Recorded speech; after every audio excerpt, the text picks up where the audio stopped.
NBA berisi momen-momen yang sangat menggembirakan, menyedihkan, mengejutkan, dan masih banyak lagi. Kita pun sangat terhibur bila melihat highlights yang sangat memukau seperti posterized dunk, buzzer beater, umpan yang cantik, permainan strategi yang sangat cantik, dan lain-lain. Namun, di sisi selain highlights tersebut, kita mungkin jarang sekali melihat pertandingan NBA secara keseluruhan dari awal hingga akhir. Ternyata, ada beberapa pertandingan NBA yang sangat aneh dan tidak masuk akal bila dipikir secara logika. Akan kami bahas dalam episode kali ini, berjudul 5 pertandingan teraneh dalam sejarah NBA. Sebelum lanjut, jangan lupa like dan subscribe ya.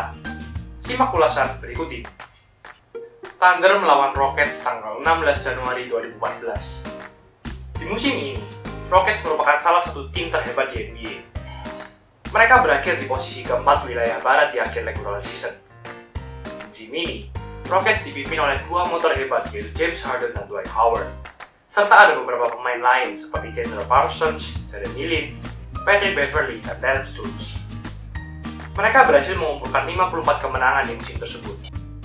Mereka juga berada dalam 5 besar offense terbaik di NBA, serta berada di urutan kedua dalam kecepatan bermain. Di pertandingan kali ini, di 2 kuarter pertama, semuanya baik-baik saja bagi Rockets. Bahkan mereka termasuk mampu mengumpulkan banyak poin di 2 kuarter pertama, tepatnya 32 poin di kuarter 1 dan 41 poin di kuarter kedua.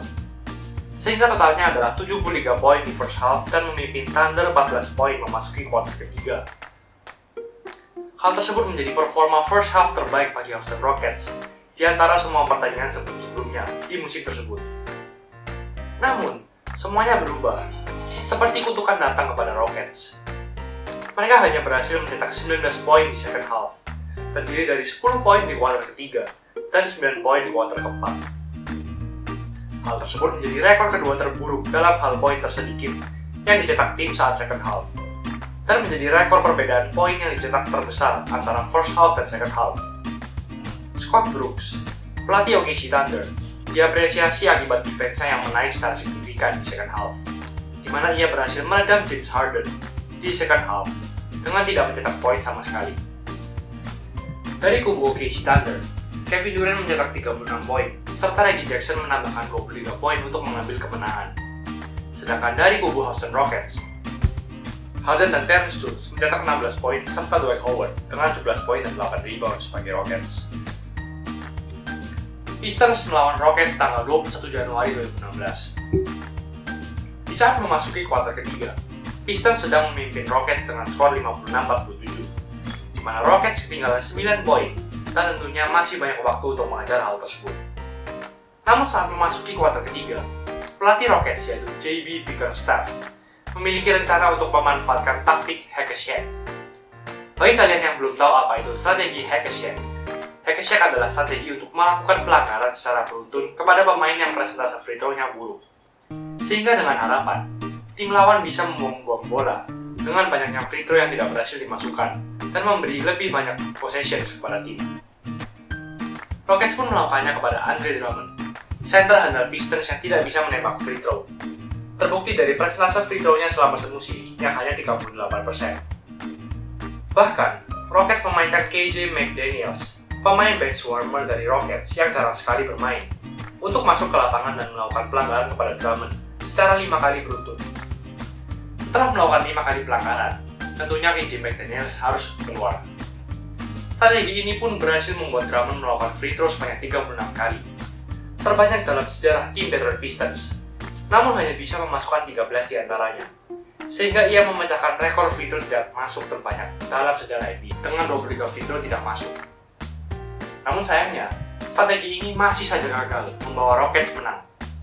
Mereka kalah dengan skor 123-114. Bahkan triple-double James Harden pun tidak bisa memberi kemenangan. Di kubu Pistons, Andre Drummond finish dengan 17 poin 11 rebounds, sedangkan poin terbanyak dihasilkan oleh Marcus Morris dan KCP dengan 22 poin. Sedangkan di kubu Rockets, selain Harden yang mencetak triple-double, ada Ty Lawson dan Terrence Jones yang masing-masing mencetak 18 poin. Heat melawan Hawks 19 Desember 2007. Pertandingan ini sebenarnya merupakan pertandingan biasa, hingga sampai di semenit terakhir di pertandingan ini. Hawks berisi pemain-pemain lumayan, seperti Al Horford, Joe Johnson, dan Josh Smith. Sedangkan dari kubu Miami Heat, ada Shaq dan Dwayne Wade. Saat itu, Hawks unggul dari Heat dengan skor 114-111 dengan menyisakan 51,9 detik di kuarter keempat. Shaquille O'Neal dikenai pelanggaran ke-6 dan harus dikeluarkan dari lapangan. Akibat hal tersebut, akhirnya Heat harus menyerah dari Hawks dengan skor 117-111. Namun setelah pertandingan selesai, organisasi Miami Heat mengirimkan protes kepada NBA, di mana pihak NBA salah menghitung foul dari Shaquille O'Neal di pertandingan tersebut. Ada satu pelanggaran yang salah dihitung, di mana seharusnya pelanggaran tersebut ditujukan kepada Udonis Haslem, namun malah dimasukkan ke Shaquille O'Neal. Jadi, pelanggaran yang diberikan ke Shaq pada 51,9 detik terakhir seharusnya merupakan pelanggaran kelimanya, dan ia belum dikeluarkan dari lapangan. Pihak NBA pun akhirnya menganggap protes ini sebagai hal yang krusial, sehingga pihak NBA melakukan pertandingan ulang antara kedua tim ini. Namun hanya 51,9 detik saja di beberapa bulan kemudian, tepatnya tanggal 8 Maret 2008. Namun lucunya, Shaq sudah di-trade ke Phoenix Suns sebelum pertandingan ini, sehingga ia tidak ada dalam pertandingan ulang ini. Hasilnya, dalam 51,9 detik terakhir, tidak ada tim yang bisa mencetak poin sama sekali, sehingga Hawks tetap dinyatakan menang dengan skor 114-111. Heat melawan Bulls 10 April 1999. Di era ini, Bulls berada dalam masa-masa rebuilding dan masa-masa transisi. Bulls ditinggal oleh 3 bintangnya, yaitu MJ, Scottie Pippen, dan Dennis Rodman. Di era ini, pemain terbaiknya adalah Toni Kukoc. Bulls pun berada di peringkat buncit wilayah timur saat akhir regular season. Di pertandingan ini, Bulls mencetak rekor dengan poin tersedikit yang pernah dicetak dalam sejarah NBA dalam satu pertandingan, dengan hanya 49 poin. Mereka kalah dari Miami Heat yang berisi Tim Hardaway, Kenny Potter, dan Alonzo Mourning dengan skor 82-49. Rekor buruk Chicago Bulls tersebut merupakan poin tersedikit yang dicetak sebuah tim sejak tahun 1954, tahun di mana shot clock diperkenalkan di NBA, era dari George Mikan dan Bob Cousy. Mereka berhasil memecahkan rekor yang sebelumnya dipegang oleh Utah Jazz, yang hanya mencetak 54 poin saat melawan Chicago Bulls sendiri di tahun 1998. Namun di sana, Bulls masih lengkap dengan semua big three mereka. Warriors melawan Blazers 14 April 2010. Warriors di masa-masa ini memang sudah memiliki Steph Curry. Namun ia belum sehebat Steph Curry yang kita kenal sekarang, yang sudah menjadi MVP. Di masa ini, Steph Curry baru seorang rookie. Tim ini tentunya dipimpin oleh Monte Ellis dan Stephen Jackson. Namun di akhir musim, mereka hanya berada di peringkat ke-13 di wilayah barat. Di pertandingan ini, terjadi kejanggalan di mana Warriors sangat kekurangan pemain dan hanya membawa 6 pemain saja di pertandingan ini. Pemain tersebut antara lain Monte Ellis, Steph Curry, Anthony Tolliver, Reggie Williams, Chris Hunter, dan Devin George. Pemain minimal yang harus dibawa ke lapangan adalah 8 orang dari pihak NBA, sehingga mereka memaksa 2 pemain mereka yang sedang cedera, yaitu Anthony Morrow dan Ronnie Turiaf, untuk ikut ke lapangan hanya untuk memenuhi kuota. Akhirnya pertandingan pun berjalan. Namun di 5 menit pertama, center Warriors yaitu Chris Hunter terkena cedera lutut, sehingga digantikan oleh cadangan Devin George. Hal ini membuat Warriors tak boleh melakukan kesalahan lagi. Namun ternyata di 5 menit terakhir game ini, Devin George harus fall out.